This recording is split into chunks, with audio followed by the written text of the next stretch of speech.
Welcome to Yes Sampat Educator.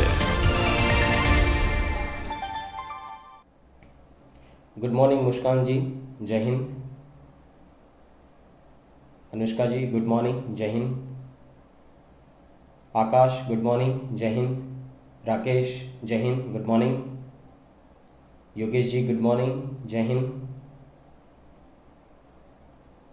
Doctor Ankita ji good morning, जय हिंद।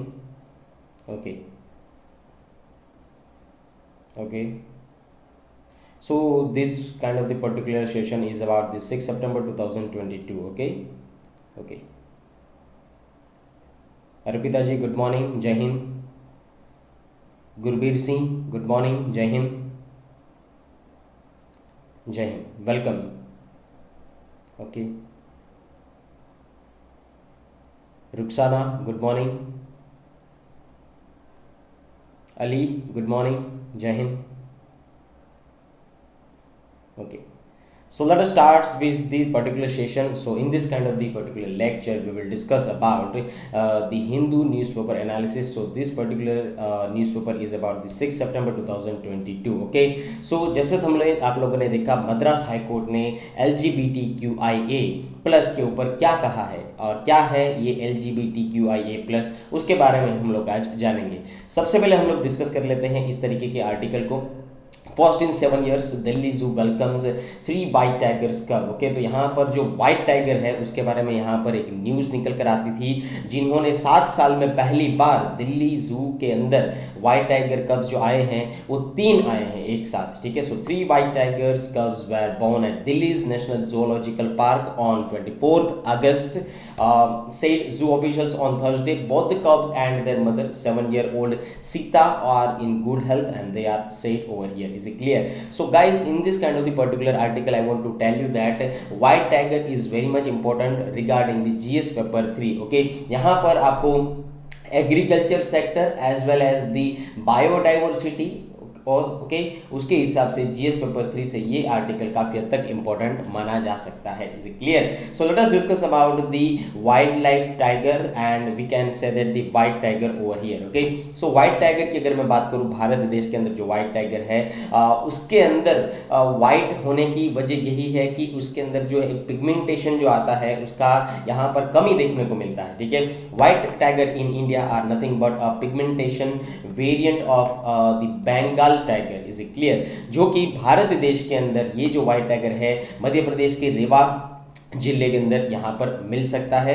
और 2016 की अगर मैं बात करूं, so world's first white tiger safari was inaugurated at the Mukundpur which in the Satna district which is of the Madhya Pradesh, we can say that. Okay, तो यहाँ पर आप लोगों को ये चीज़ समझनी है कि 1951 के दौरान जो व्हाइट टाइगर कब जिनका नाम रखा गया था Mohan, so that was captured by the Rewa Maharaja Martand Singh, जिन्होंने इसको कैप्चर किया था। Is it clear? So later this kind of the particular tiger become the progenitor of all known white tigers in the world after the Maharaja arranged for its breeding. Is it clear? तो आप लोगों को ये चीज़ समझनी है regarding the UPSC examination and regarding the defense examination combined defense services के तौर पर यहाँ पर white tiger जो है वो actually white है तो है क्यों? ठीक है, तो सबसे पहली चीज़ यहाँ पर समझ लीजिए कि lack of the pigment जिसको बोला जाता है pheomelanin। ओके, क्या बोला जाता है? PHEOMELANIN।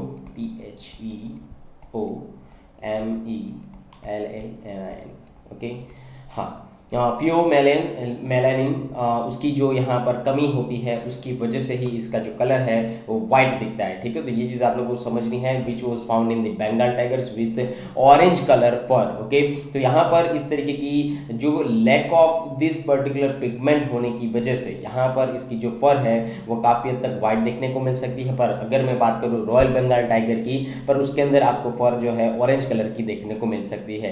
भारत देश के अंदर अगर भारत के राज्यों की अगर मैं बात करूं तो आसाम, और वेस्ट बंगाल और बिहार के अंदर यहाँ पर वाइल्ड लाइफ जो टाइगर्स हैं, टाइगर जो है उसको डिनोट किया गया है और वहाँ पर सबसे ज़्यादा रिपोर्ट की गई है टाइगर्स की। Is clear? तो आप लोगों को ये जो सेक्शन है यहाँ पर इकोलॉजी से भी काफ़ी हद तक इम्पोर्टेंट माना जा सकता है। Is clear?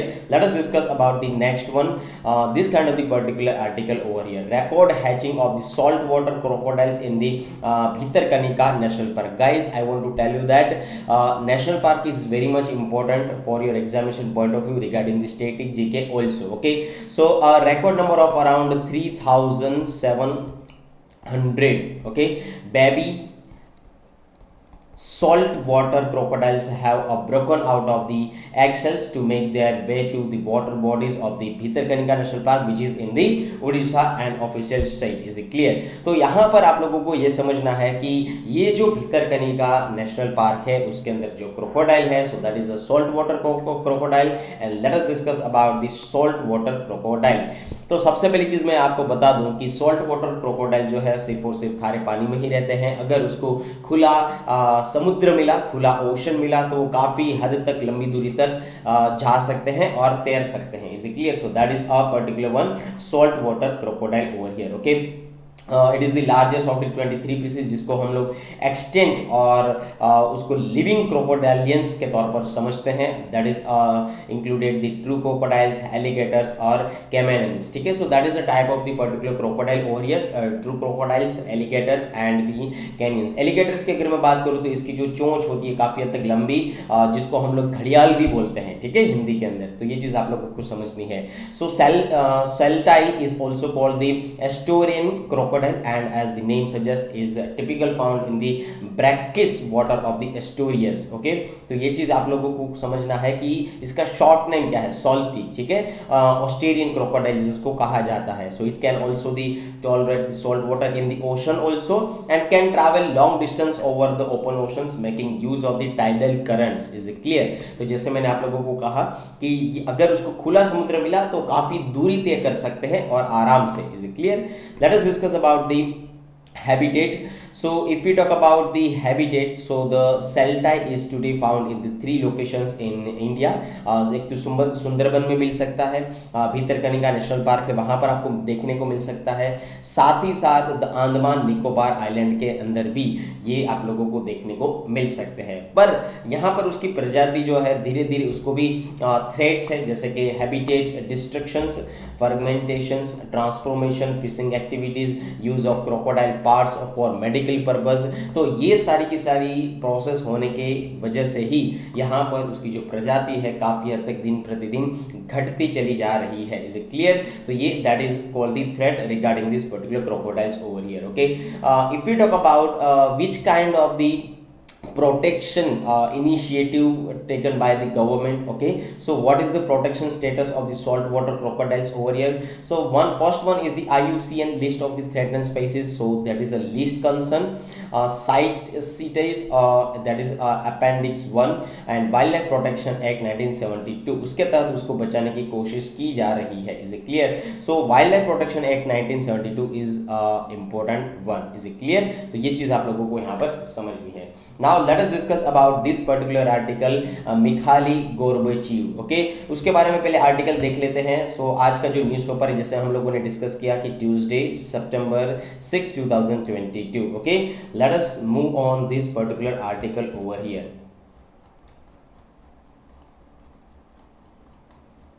Okay. Yes, this particular article, okay, I want to tell you that regarding the editorial sections, page number 8. okay, Gorbachev macro economics and Gandhi. तो यहाँ पर ऑथर जो है उसका आप लोगों को नाम तो एग्जामिनेशन पॉइंट ऑफ व्यू से याद रखना नहीं है, पर यहाँ पर उन भाई साहब का जो है वो है research. Is it clear? So Arun Maria, यहाँ पर उन्होंने कहा है कि you see Shasha, this is how it goes. Tired Mikhail Gorbachev said to his closest aide when he lay down to rest after the transferring power to his successor Boris Yeltsin in 1991. Gorbachev who passed away last week. Okay, तो यहाँ पर last week में उसका देहांत हुआ है, ये चीज़ आप लोगों को पहले समझनी है। दूसरा, यहाँ पर आप लोगों को मैं बता दूं कि there is a conflict between the ideology. Okay, विचारधारा का कॉन्फ्लिक्ट था। तो कॉन्फ्लिक्ट क्या था उसके बारे में हम लोग डिस्कस करेंगे कि इस आर्टिकल में क्या कहा गया है और गोरबाचेव जी का क्या रोल था और वहां पर गांधी जी कहाँ से चले आए थे। Is it clear? तो उसके बारे में हम लोग बातचीत करेंगे। NATO that is a important one, North Atlantic Treaty Organisation. NATO जो है उसकी वजह से ही रशिया यूक्रेन वॉर हुआ था। आप लोगों को हम लोगों ने लेक्चर में डिस्कस किया था, offline as well as in online lectures में हम लोगों ने डिस्कस किया था। Is it clear? 30 मेंबर्स हैं नाटो के अंदर, ये चीज़ आप लोगों को यहाँ पर समझनी है।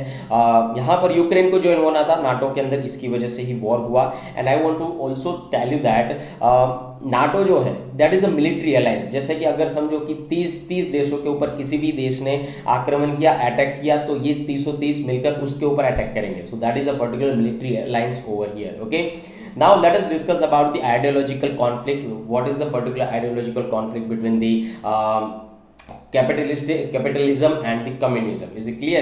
Okay, so please show over here the life and times of the Mikhail Gorbachev. तो यहाँ पर आपको मैं सबसे पहले बता दूं मिखाइल गोर्बाचेव जो है, ठीक है, वहां पर एक तो वेस्टर्न पोर्शन था जब ये कोल्ड वॉर चल रहा था, ठीक है। सो that is a particular cold war over here. तो जो कोल्ड वॉर जब भी चल रहा था तभी वेस्टर्न साइड से जो लड़ रहे थे यूएसए एंड यूके, और उसके सामने था यूएसएसआर यानी कि Soviet Union. So that is a portion of the east. तो western portion and eastern portion के बीच में क्या चीज चल रही थी? कोल्ड वॉर चल रही थी। यहाँ पर अगर मैं बात करूं कि यूएसए और यूके कि उसकी जो कैपिटलिस्टिक इकोनॉमी है, यहाँ पर उसकी इकोनॉमी कौन सी थी? कैपिटलिस्टिक इकोनॉमी थी। यहाँ पर वो कैपिटलिज्म को प्रमोट करते थे। Okay, so can you tell me guys what is the meaning of the capitalistic economy? Okay, चलिए बात करते हैं उसके ऊपर। कैपिटलिज्म यानी कि पूंजीवाद, उसको हिंदी में क्या कहा जाता है? पूंजीवाद कहा जाता है, ठीक है। सो कैपिटलिज्म यानी कि इंडस्ट्रियलाइजेशन को बढ़ावा देना, स्टार्टअप्स को बढ़ावा देना, बिजनेस को बढ़ावा देना।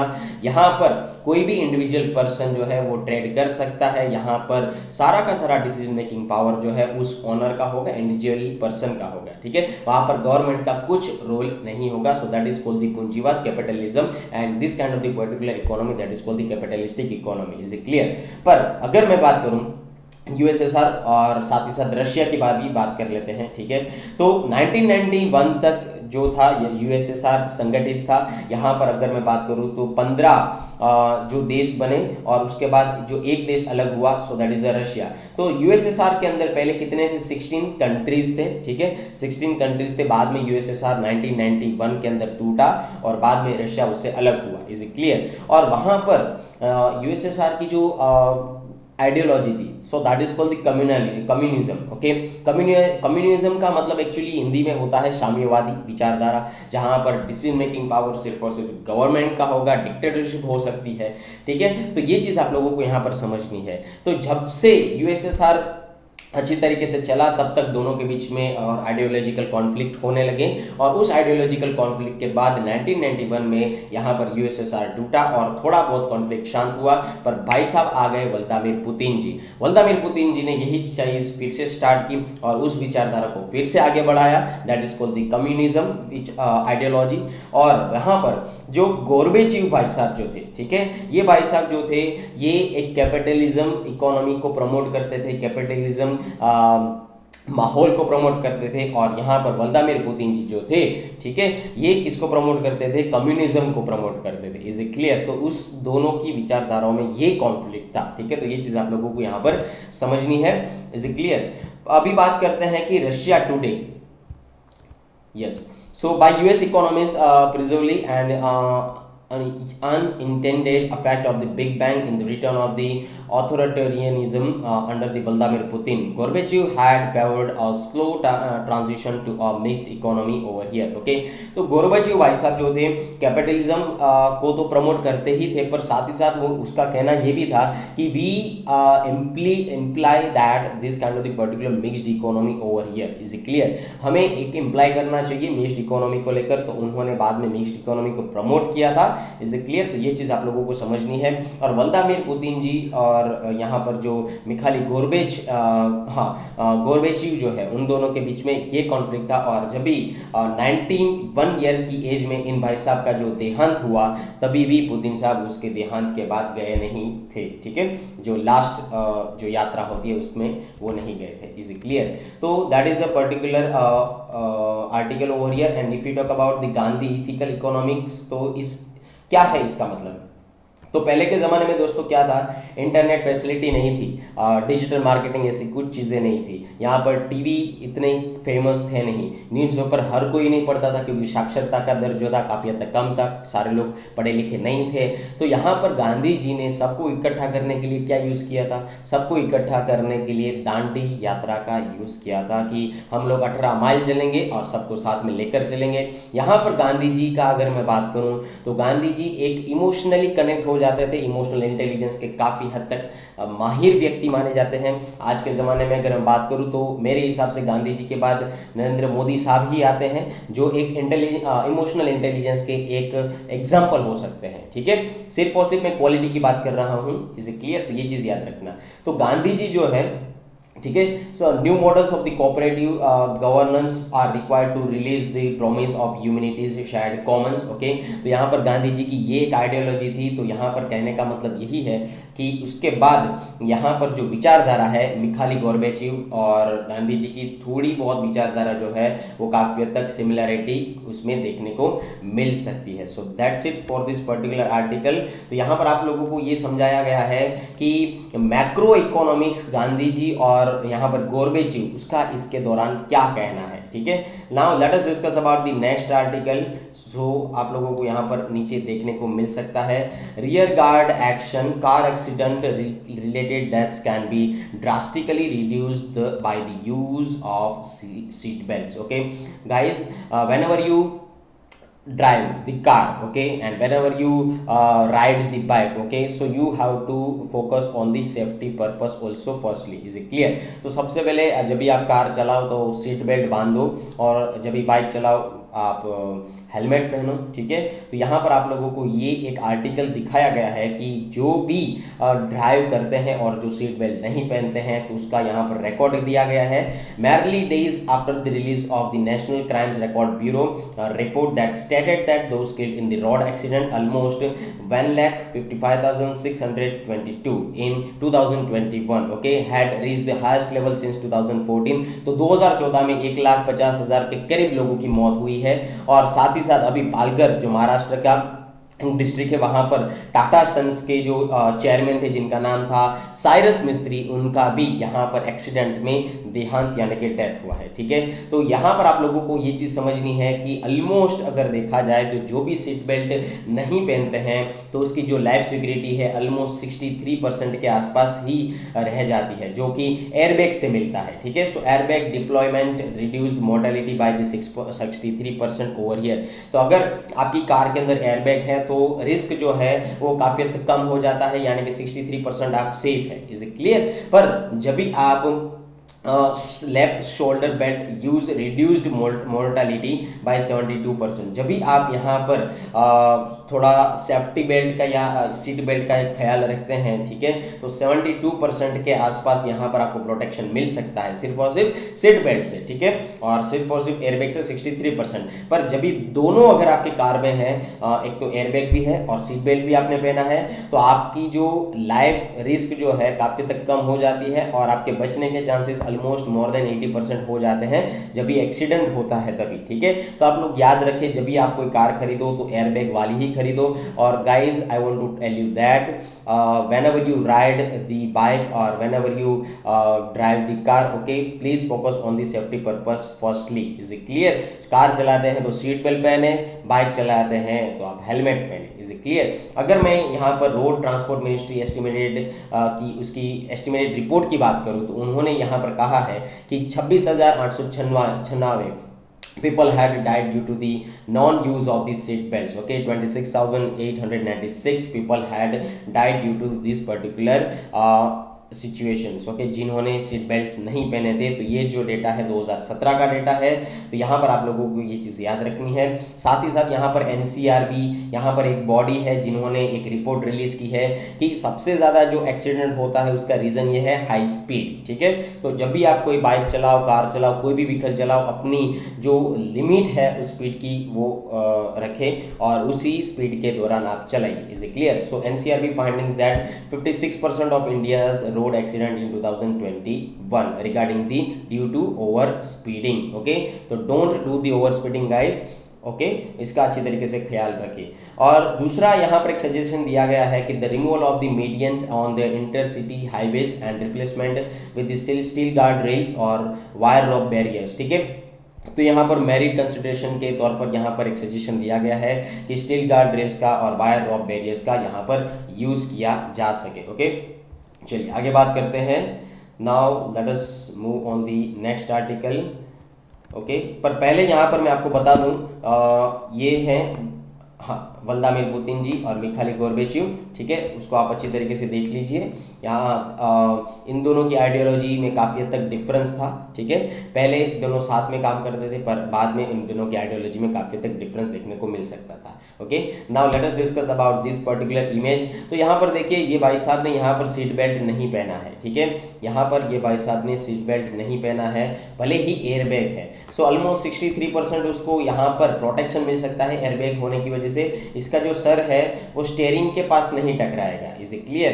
पर यहाँ पर सिर्फ और सिर्फ एयरबैग होने की वजह से उसको 63% सेफ्टी मिल रही है।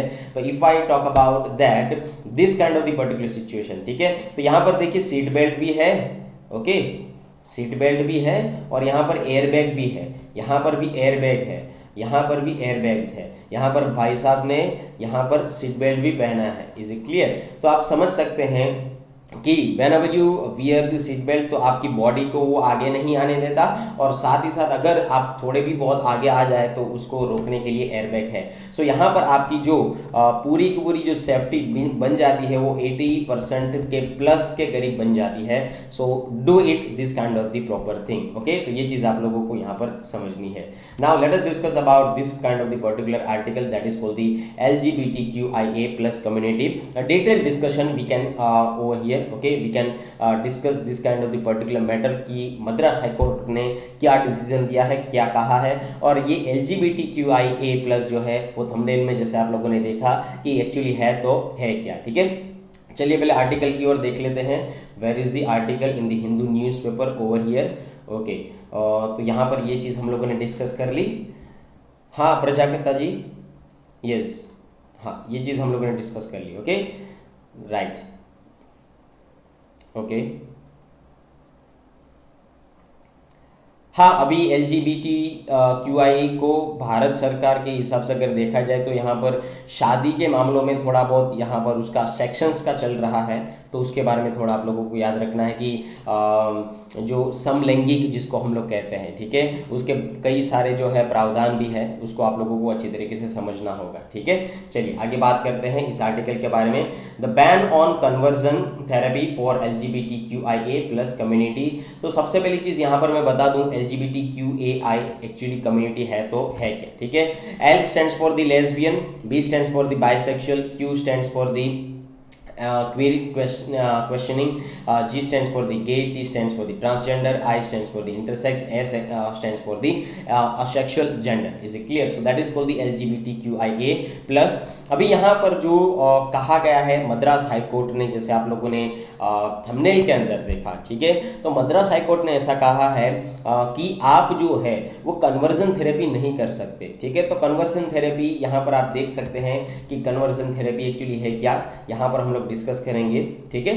पर पहले ये समझ लेते हैं कि नेशनल मेडिकल कमीशन NMC जो पूरी की पूरी भारत सरकार या ऐसा कह सकते हैं कि भारत देश के अंदर जो पूरी की पूरी मेडिकल फील्ड को जो कंट्रोल करती जो बॉडी है उनका नाम है एनएमसी, नेशनल मेडिकल कमीशन। ठीक है, ये एक एपेक्स रेगुलेटरी बॉडी है फॉर द मेडिकल प्रोफेशनल्स के लिए जो इंडिया में काम करते हैं। ठीक है, और यहाँ पर उन्होंने एनएमसी ने स्टेट मेडिकल प्रोफेशनल्स को यहाँ पर कहा गया है कि आप अगर कोई भी कन्वेंशनल थेरेपी करते हैं तो उसको हम लोग प्रोफेशनल मिसकंडक्ट के तौर पर देखेंगे, and on the basis of the particular rules regulation you can we abolish your licence also. ठीक है, तो ये चीज़ सारी की सारी चीज़ें यहाँ पर कही गई है कि अगर आप लोगों ने कन्वर्जन थेरेपी का इस्तेमाल किया या किसी को दी या किसी ने करवाई और आपने उसको ब्लॉक नहीं किया, ठीक है, तो यहाँ पर आपका प्रोफेशनल मिसकंडक्ट माना जाता है। जो ये लेटर लिखा गया था 25 अगस्त को लिखा गया था, ये चीज़ आप लोगों को समझनी है। साथ ही साथ मद्रास हाईकोर्ट ने यहाँ पर अपील डायरेक्ट यहाँ पर एक इश्यू जारी किया है, and official notification listing conversion therapy as a wrong under the Indian medical council regulation 2022। ठीक है, तो मद्रास हाईकोर्ट ने ऐसा कह दिया है कि आपका जो अगर कन्वर्जन थेरेपी करते हैं तो ये हम लोग रॉन्ग मानेंगे एटिकेट्स के हिसाब से, ए मॉरल कंडक्ट के हिसाब से, साथ ही साथ प्रोफेशनल कंडक्ट के हिसाब से हम इसको रॉन्ग मानेंगे under the Indian medical council regulation 2002। Okay, तो ये चीज़ याद रखिए। अभी बात करते हैं कन्वर्जन थेरेपी एक्चुअली है क्या। हम कब से बोलते जा रहे हैं कि कन्वर्जन थेरेपी है, पर एक्चुअली है क्या। ठीक है, जेंडर चेंज करने की therapy, so that's it conversion therapy. Boy को गर्ल बनाना, गर्ल को बॉय बनाना। ठीक है, आप लोगों ने बहुत सारे बॉलीवुड स्टार्स को देखा होगा, सेलिब्रिटीज को देखा होगा जो अपना जेंडर चेंज करवाते हैं। ठीक है, हाँ, so what is a conversion therapy and what are the particular risk over here. Okay, तो सबसे पहले ये देख लेते हैं। कन्वर्जन थेरेपी को ये रिपरेटिव थेरेपी भी कहा जाता है। ठीक है, तो ये चीज़ समझनी है, क्या कहा जाता है, रिपरेटिव थेरेपी भी कहा जाता है। सो रिपरेटिव therapy is an intervention aimed at changing the sexual orientation on or gender identity of an individual with the use of psychiatric treatment। तो gender change होता है तो कैसे होता है, psychiatric treatment होती है। आप मानसिक तौर पर आप अपने आप को समझ सकते हैं तो उसकी जो ट्रीटमेंट होती है, सो that is called the psychiatric treatment। After that drugs, exorcism and even violence with the aim being to make the individual heterosexual। okay, तो ये जो थेरेपी है, ये थेरेपी का मतलब ये है कि आप जो है अपना जेंडर चेंज करवाते हैं। ठीक है, और उस जेंडर अगर जब भी आप चेंज करवाते हैं तो यहाँ पर कोई चीज़ें जो है उसको आपको ध्यान में रखना है, जो आपको दिक्कत हो सकती है अगर आप कन्वर्जन थेरेपी का यूज़ करते हैं। तो यहाँ पर आपकी मेंटल हेल्थ जो है उसकी कंडीशन जो है थोड़ी गड़बड़ा सकती है, 19-20 चल सकती है। साथ ही साथ आपको एंजाइटी अटैक आ सकते हैं और आप स्ट्रेस और ड्रग यूज़ करने के तौर पर आगे जा सकते हैं, नेगेटिव हैबिट पाल सकते हैं। साथ ही साथ आप लोग सुसाइडल टेंडेंसी के भी शिकार बन सकते हैं। सुसाइडल टेंडेंसी उसका मतलब एक्चुअली मैं बताऊं तो दिमाग के अंदर सुसाइड्स के विचार आना। ठीक है, तो इस थेरेपी को यूज़ करने के बाद या इस थेरेपी करवाने के बाद इस तरीके की सिचुएशन सामने आती है।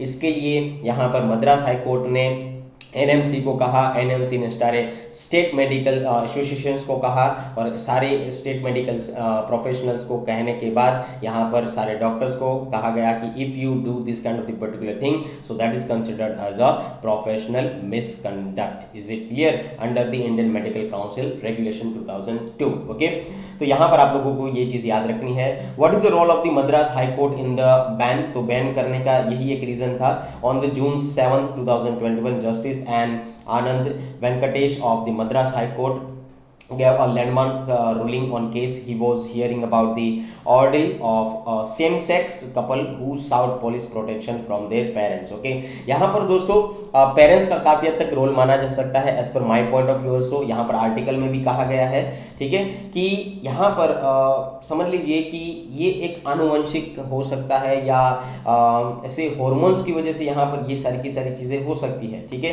तो यहाँ पर कॉलेजेस के अंदर, स्कूल्स के अंदर पेरेंट्स को भी यहाँ पर गाइड करना चाहिए बच्चों को, और साथ ही साथ मेडिकल प्रोफेशनल की हमें हेल्प भी लेनी चाहिए। ठीक है, तो एक्सपर्ट्स ने ही यही चीज़ें कही है कि स्कूल्स और कॉलेजेस में ये सारी की चीज़ों का नॉलेज दिया जाना चाहिए। ठीक है, और जो भी सारी चीज़ें स्टार्ट होती है सपोज तो वो पेरेंटल काउंसलिंग से स्टार्ट होती है। ठीक है, तो ये चीज़ आप लोगों को समझनी है।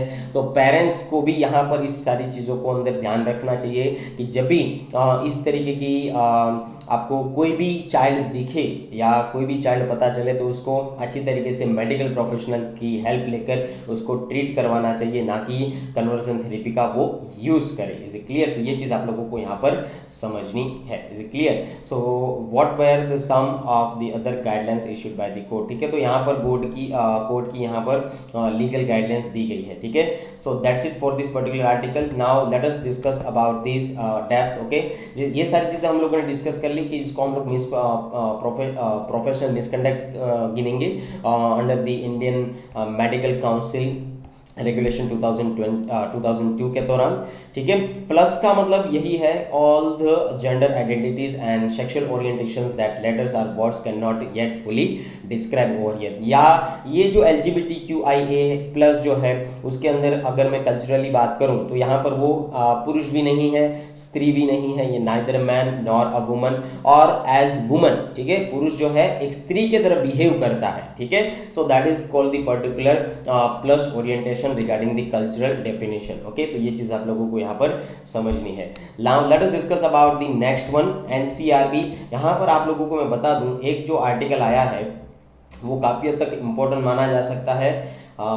let us show where is the article in the newspaper. Okay, preventive detention rose in 2021. okay, तो यहाँ पर ये जो प्रिवेंटिव डिटेंशन रोज इन 2021, इसका एक आर्टिकल का कहना ये है कि अगर किसी के ऊपर शक है तो यहाँ पर पहले उसको रोका जा सकता है। ठीक है, अगर कोई पर्सन जो है क्राइम करने की सोच रहा है तो उसको रोका जा सकता है। तो यहाँ पर 2017 का जो डेटा है, ठीक है, उसकी बात करें और 2021 का जो डेटा है उसकी बात करते हैं। ठीक है, 2017 की अगर मैं बात करूँ तो 501 लोगों को कस्टडी में लिया गया था, जिसमें से 229 लोगों को यहाँ पर रिहा कर दिया गया था, रिलीज कर दिया गया था। ठीक है, पर शक के बेसिस के ऊपर ये लोग कस्टडी में ले सकते हैं। Number of people in the custody और detained at the end of the year highest in since 2007। ठीक है, तो preventive detention in 2021 rise by over 23.7%। ठीक है, तो यहाँ पर हम लोगों ने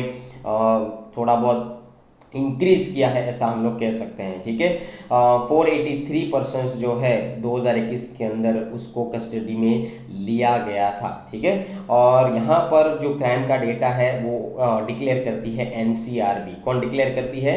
NCRB।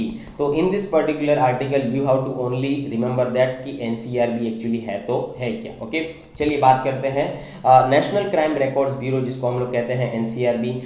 ये उसका एस्टेब्लिशमेंट जो हुआ था 1986 के अंदर हुआ था। ये मिनिस्ट्री ऑफ होम अफेयर्स के अंदर आते हैं और यहाँ पर उसका फंक्शन यही है, as a repository of information on crime and criminals so as to assist the investigators in the linking crime to the perpetrators. Okay, तो ये चीज याद रखनी है।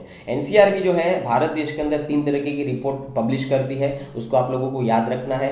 Crime in India, accidental deaths and suicide in India and prison statics in the India. Okay, तो ये चीज आप लोगों को यहाँ पर याद रखें। And if you talk about the motto of these particular NCRB, तो क्या है? Empowering police with it is clear, invasion, excel and enable. Okay, so that is a particular motto over here regarding the NCRB, national crime records bureau. Okay, now let us discuss about this particular article that is regarding the Shanghai corporation organisation. Okay, तो यहाँ पर उसकी जो meeting है वो होने वाली है, उसके बारे में यहाँ पर बात करते हैं। पर उससे पहले ये जो आर्टिकल है यूक्रेन वाला, उसके बारे में बात कर लेते हैं। ठीक है, yes Bharti. Okay, you required full depth information regarding the Russia-Ukraine war. Okay, please watch our videos.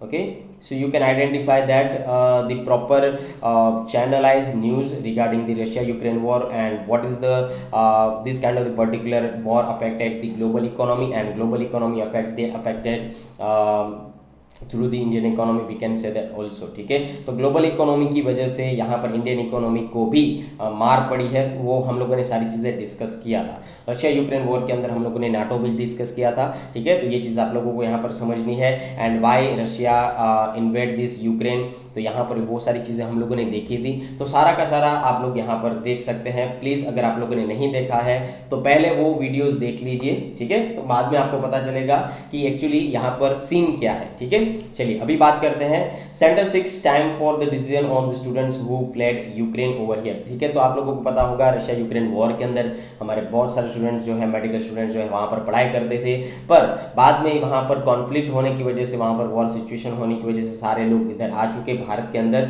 ठीक है। तो ये चीज़ यहाँ पर कही गई है, पर court had earlier is issued notice to the government on the batch of the 7 written petition seeking relief for nearly 20,000 students who had return from the Ukraine. 20,000 लोग वापस आए हैं, ऐसा सुप्रीम कोर्ट ने यहाँ पर कहा है। तो जाहिर सी बात है कि स्टूडेंट्स है तो पढ़ाई रुकी है, अगर वहाँ पर उसकी पढ़ाई रुकी है तो यहाँ पर कहा गया है कि आप जो है सभी स्टूडेंट्स को प्राइवेट कॉलेजेस के अंदर एनरोल करवा दीजिए, ठीक है। तो यहाँ पर प्राइवेट कॉलेजेस जो है सेवा करने नहीं बैठी है, पहली चीज़ ये समझ लीजिए, कोई भी प्राइवेट कॉलेजेस जो है वो सेवा करने नहीं बैठी है। तो ये चीज़ आपको समझनी है कि वो फीस जो पे करेंगी तो उनमें से कई स्टूडेंट्स हैं वो फाइनेंशियली कैपेबल हो भी सकते हैं और नहीं भी हो सकते हैं, ठीक है। तो जो फाइनेंशियली कैपेबल होंगे तो वो एनरोल हो सकते हैं, पर बाकी का क्या, इज इट क्लियर। तो यहाँ पर एक पॉइंट ऑफ व्यू ये भी आता है, so they had pointed out that students who went to Ukraine had cleared NEET but could not secure admission due to the limited government seats, okay. So they could not have afford the fees of private medical colleges in India, the advocate say, ठीक है। तो advocate ने भी यही चीज़ कही है कि यहाँ पर गवर्नमेंट के अंदर, गवर्नमेंट मेडिकल कॉलेजेस के अंदर लिमिटेड सीट होने की वजह से वो एनरोल नहीं कर सकते हैं। कुछ हद तक एनरोल हो सकते हैं पर सारे के सारे नहीं हो सकते, ठीक है। तो उसको हम लोग प्राइवेट कॉलेजेस के अंदर एनरोल कर सकते हैं, पर यहाँ पर एक फी का इश्यू है, फी का चैलेंज है कि यहाँ पर जो प्राइवेट मेडिकल कॉलेजेस है उसके अंदर फीस जो है वो अफोर्ड कई लोग नहीं कर पाते हैं, तो उसका पढ़ाई का क्या, उसका एजुकेशन का क्या, ठीक है। तो ये आर्टिकल यहाँ पर कहा गया है। So that's it for this particular article over here. इसके बारे में आगे जाकर भी न्यूज़ आ सकती है, ये चीज़ याद रखना, ठीक है। चलिए अभी आगे बात करते हैं। यस, ये हम लोगों ने डिस्कस किया। Cyrus Mistry's Mercedes Benz had no airbags for rear seats over here, okay. उसकी वजह से यहाँ पर उनका एक्सीडेंट हुआ और उनकी डेथ हो चुकी है, इज इट क्लियर। चलिए अभी आगे बात करते हैं। Okay, Rajpath to be renamed Kartavya Path, ठीक है। तो यहाँ पर हम लोगों ने सेंट्रल विस्टा प्रोजेक्ट जो है उसको अच्छी तरीके से डिस्कस कर लिया है, हमारे प्रीवियस वीडियोस में देख लीजिए। हिंदू न्यूज़पेपर के अंदर ही हम लोगों ने पूरा का पूरा सेंट्रल विस्टा का एनालिसिस किया था, ठीक है। तो राजपथ जो है उसको इनॉग्रेट करने जाएंगे मोदी साहब, और सेंट्रल विस्टा जो एवेन्यू है 8 सितंबर के दौरान उसको इनॉग्रेशन होगा, जो नरेंद्र मोदी साहब करेंगे, और उसका नाम बदल कर दिया गया है कर्तव्य पर, ठीक है। सेंट्रल विस्टा प्रोजेक्ट में हम लोगों ने बहुत सारी चीज़ें देखी कि नई बिल्डिंग्स बनाई जाएगी, नए इंफ्रास्ट्रक्चर डेवलप किए जाएंगे, म्यूनिसिपल काउंसिल्स जो है यहाँ पर कर्तव्य ड्यूटी के तौर पर काम करेंगे। ये सारी की सारी चीज़ें हम लोगों ने सेंट्रल विस्टा प्रोजेक्ट के दौरान डिस्कस कर ली है, ठीक है। चलिए आगे बढ़ते हैं। Okay okay okay okay, China Jinping to visit Kazakhstan and Uzbekistan, ठीक है। तो दोस्तों this kind of the particular article is related the international relationship, okay. उससे आप लोग यहाँ पर कनेक्ट कर सकते हैं। यहाँ पर इस मीटिंग के अंदर यहाँ पर चाइना के प्रेसिडेंट होंगे, जिनपिंग साहब भी होंगे और नरेंद्र मोदी साहब भी होंगे, ठीक है, और व्लादिमीर पुतिन साहब भी होंगे। ये सारे लोग वहाँ पर मीटिंग करेंगे। तो in this particular article you have to only remember that SCO summit. तो ये SCO समिट जो है वो एक्चुअली है क्या, ये आप लोगों को यहाँ पर समझना है, ठीक है। सो SCO समिट के बारे में बात करें तो संघाई कॉरपोरेशन ऑर्गेनाइजेशन इसको कहा जाता है। ये इंटरनेशनल ऑर्गेनाइजेशन है and that is a permanent international governmental international organisation, okay. यहाँ पर पॉलिटिकल, इकोनॉमिक, मिलिट्री ऑर्गेनाइजेशन ये उसका एम है, और साथ ही साथ यहाँ पर पीस को मेंटेन करना, सिक्योरिटी को मेंटेन करना, और रीजन की स्टेबिलिटी को as well as the regional stability और as well as the economic stability को मेंटेन करने का काम संघाई कॉरपोरेशन ऑर्गेनाइजेशन करता है, ठीक है। इसको क्रिएट किया गया था 2001 के दौरान, और यहाँ पर चार्टर जो साइन किया गया था वो 2002 के अंदर चार्टर एक्ट जो है उसको साइन किया गया था, और 2003 के अंदर उसको एनफोर्स किया गया था, ठीक है। So in this kind of the particular slide you have to only remember that कि इसका एम क्या है, ठीक है, peace, security and stability in the region. अगर मैं उसके मेंबर्स की बात करूं ठीक है। तो 2001 में के अंदर Kazakhstan, China, Kyrgyzstan, Russia, Tajikistan, ये सारे के सारे संघाई 5 के तौर पर ये मेंबर्स सामने आते हैं, and that is a particular logo of the SCO, Shanghai corporation organisation. Okay, so you have to also remember that. If you talk about the objective of the SCO, okay, तो उसके objective क्या है? तो mutual trust बिठाना neighbouring countries के साथ, यहाँ पर इफेक्टिव कॉर्पोरेशन को प्रमोट करने का काम, जैसे कि पॉलिटिक्स जो है, ट्रेड एंड इकोनॉमी के दौरान research and technology and cultural को यहाँ पर प्रमोट करने का काम ये करता है। ठीक है। साथ ही साथ यहाँ पर education sector, energy sector, transport sector, tourism sector, environmental and protection sector, ठीक है, एनवायरमेंटल सेक्टर कहा जा सकता है, उसको एनहांस करने की बात करने का काम ये SCO करता है। ठीक है। एजुकेशन सेक्टर भी डेवलप हो, एनर्जी सेक्टर भी डेवलप हो, ट्रांसपोर्ट सेक्टर, साथ ही साथ tourism and as well as the environmental sector भी डेवलप हो, तो उसके बारे में SCO बात करता है। पीस, सिक्योरिटी एंड स्टेबिलिटी को मेंटेन करने की बात करता है। Democratic, fair and rational new international political and economic order को पास करने की बात करता है, एस्टेब्लिश करने की बात करता है। ठीक है। तो ये चीज समझनी है। If I talk about the member countries of the SCO, okay, so Kazakhstan, China, Kyrgyzstan, Russia, Tajikistan, Uzbekistan, India और पाकिस्तान। तो यहाँ पर आप लोग समझ सकते हैं कि 1 2 3 4 5 6 7 and 8 members are there in this kind of the particular membership over here. Okay, अगर ऑफिशियल लैंग्वेज की बात करूँ तो दो ही ऑफिशियल उसकी लैंग्वेज है, एक तो रशियन है और दूसरी है चाइनीज। Is clear? तो यहाँ पर आप लोगों को एग्जामिनेशन पॉइंट ऑफ व्यू से पूछा जा सकता है कि SCO की जो ऑफिशियल लैंग्वेज है वो कौन सी है। ठीक है। So which of the official language of the SCO, तो यहाँ पर आपको ऑप्शन में रशियन है तो रशियन, चाइनीज है तो Chinese, both A and B है तो both A and B। Is clear? Now let us discuss about the next one. Guys, that is a particular article over here, okay, and I want to tell you that NATO, okay, NATO it stands for the North Atlantic Treaty Organization, उसके बारे में भी आगे जाकर news आ सकती है। and if you are a new family member of this particular channel, so please subscribe our in the channel, and if you are preparing for the UPSC examination, CDS Combined Defense Services, AFCAT, Air Force Common Admission Test, Territorial Army, INET, okay, UPSE Civil Services Examination, okay, so you can just contact on 9773230619 over here, okay। so मिलते हैं next session के दौरान, तब तक के लिए पढ़ते रहिए। थैंक यू, जय हिंद एंड बाय बाय।